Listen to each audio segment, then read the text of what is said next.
ఎడతెగనటువంటి తాపాన్ని కలిగించిన దుర్మార్గుడా, మావలెను నీవు కూడా పుత్రాయటంసు ప్రాణము విడుతుగాక ఓరోరి బ్రహ్మహుండ.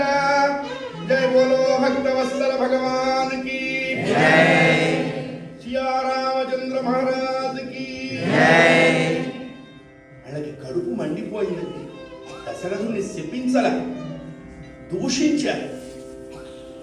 క్షత్రియుడికి శాపం పెట్టకూడదుగా, నా విష్ణు పృథ్వీపతి, రాజుని శపించరాదుగా, ధర్మం ఉన్నదిగా.